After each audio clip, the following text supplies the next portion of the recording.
Hello everyone and welcome to this video. हम पढ़ रहे थे सॉल्ट एनालिसिस का प्रैक्टिकल और इसमें हम केटाइन और एनायन का डिटेक्शन करते हैं, उनका आइडेंटिफिकेशन करते हैं। हमारे कोर्स में 3 धनायन और 3 ऋणायनों का परीक्षण करना है।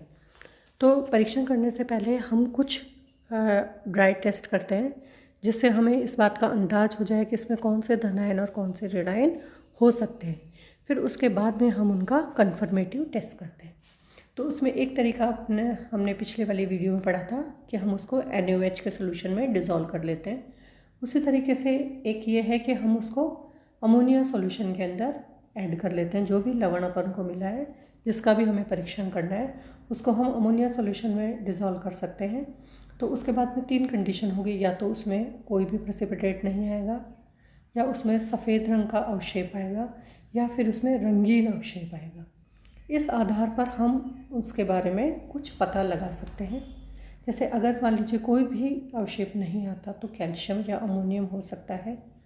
अगर वाइट अवशेप आता है और precipitate soluble in excess ammonia है जो कि कलरलेस सॉल्यूशन बनाता है, तो वो जिंक हो सकता है। Precipitate insoluble in excess of ammonia तो हमारा एल्यूमिनियम या लेड आयन हो सकता है। और अगर कलर्ड है तो फिर उसमें हम कलर के आधार पर देख सकते हैं। Light blue precipitate soluble in excess ammonia to form a dark blue solution. Dark blue colour का सॉल्यूशन मिलता है तो कॉपर हो सकता है। Dirty green precipitate insoluble in excess of ammonia तो Fe+2 हो सकता है। And reddish brown precipitate insoluble in excess of ammonia, then ये Fe3+ का अवशेप हो सकता है। इस आधार पर सिर्फ हमें इस बात का अंदाज होता है कि हमारे जो लवण है उसमें ये कैटायंस हो सकते हैं। फ्लेम टेस्ट हमने इससे पहले वाले वीडियो में पढ़ लिया था। आज हम पढ़ेंगे cobalt nitrate test. Salts of zinc, tin, aluminium and magnesium which give white residue in the charcoal cavity test on heating with cobalt nitrate, they form colored double oxide as follows.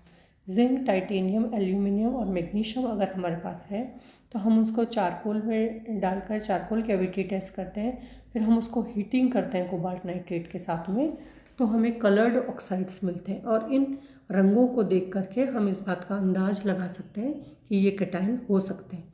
फिर हम इसके confirmative test करते हैं। जैसे अगर zinc oxide के साथ होगा तो ग्रीन मिलेगा, एल्यूमिनियम होगा तो हमें ब्लू मिलेगा, मैग्नीशियम का ऑक्साइड होगा तो हमें पिंक मिलेगा। Thus we can identify the cations based on the color of precipitate in the cobalt nitrate test. तो कोबाल्ट नाइट्रेट टेस्ट के द्वारा हम इन तीनों का पता लगा सकते हैं इनके रंगों के आधार पर। अब हमने अभी जो पढ़ा था NaOH वाला, कि NaOH का सोल्यूशन बनाएंगे। Pour the unknown salt solution into test tube until a weight of about 1 centimetre. ये इन्होंने आपको यहाँ पर अच्छे से दिखा रखा है। Add 3 drop of NaOH to the solution, shake the mixture। अब आपने NaOH में इसका मिश्रण बना लिया। अब आप देखेंगे कोई प्रेसिपिटेट आता है, किस कलर का प्रेसिपिटेट आता है। अगर प्रेसिपिटेट आता है उसको आप एक्सेस ऑफ NaOH के अंदर लेते हो तो आगे उसका क्या फ़र्क पड़ता है, ये इन्होंने यहाँ आपको पूरी स्लाइड में बता रखा है। If an unknown salt is given in solid form, dissolve the small amount in a test tube with deionized water.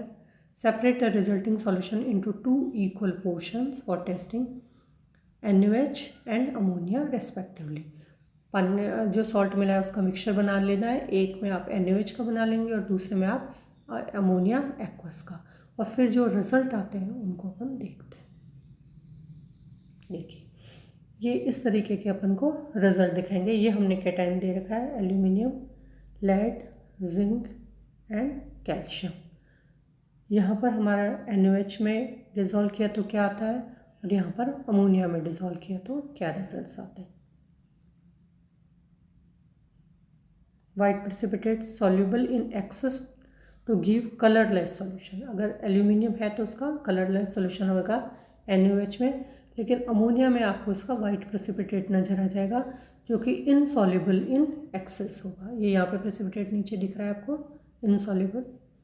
अगर लेड है तो NaOH एक्वस के अंदर वाइट प्रेसिपिटेट आएगा, सफ़ेद अवशेप आएगा, soluble in excess to give a colourless solution. और जैसे आप एक्सेस ऑफ NaOH मतलब NaOH के आधिक्य में जब आप इसको घोलेंगे तो ये आपका कलरलेस सॉल्यूशन बन जाएगा।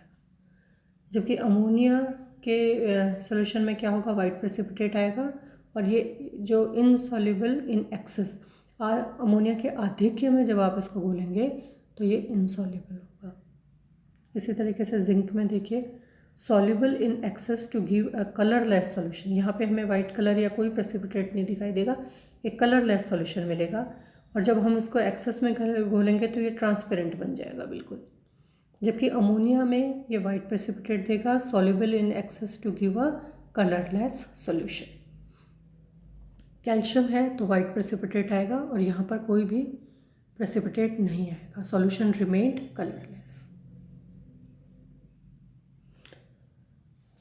अब दूसरा जो कैटायन है उसमें कॉपर में देखिए, कॉपर का नॉर्मली इस तरीके का कलर होता है। जैसे ही आप इसको NaOH एक्वस में डिज़ोल्व करेंगे ये कलर आ जाएगा, इनसॉल्युबल इन एक्सेस। लेकिन जब NaOH के एक्सेस में आप डालेंगे तो ये इनसॉल्युबल है। यहाँ पर ये देखिए आपको नज़र आ रहा है। जब हम अमोनिया में इसको डालेंगे तो इस तरीके का सॉल्यूशन बनेगा, soluble in excess to give a dark blue solution. और अमोनिया में देखिए कॉपर का इस तरीके का सॉल्यूशन आएगा जब हम अमोनिया के आधिक्य में इसको घोलेंगे। अगर हमारे पास आयरन है तो आयरन का नॉर्मली इस तरीके का कलर दिखेगा।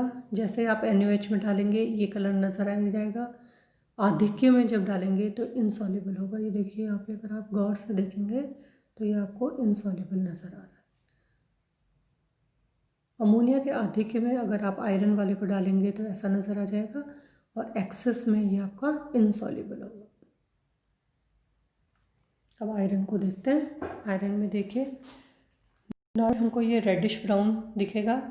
जब आप इसको NaOH में डिज़ोल्व करोगे तो ये सॉल्यूशन बन जाएगा इनसॉल्युबल इन एक्सेस। और ज़्यादा NaOH भी अगर आप डाल देंगे तो ये इस तरीके का दिखाई देगा, ये जो आपको नज़र आ रहा है, मतलब इनसॉल्युबल है, साफ नज़र आ रहा है। जब हम इसको अमोनिया में देखेंगे तो ये वाला सॉल्यूशन दिखेगा और आपको एक्सेस में इस तरीके का सॉल्यूशन नज़र आ जाएगा। On standing in air the dirty green precipitate of ferrous oxide turns reddish brown due to oxidation of Fe2+ ion. तो Fe2+ आयन ऑक्सीडाइज हो जाएंगे Fe3+ आयन में और फिर हमें दूसरे रंग का कलर इसमें नज़र आएगा। तो इस तरीके से NaOH और अमोनिया के सॉल्यूशन में डिज़ोल्व करके हम स्टार्टिंग में कुछ पता लगा सकते हैं कि कौन कौन से कैटायन इसमें हो सकते हैं। Thank you.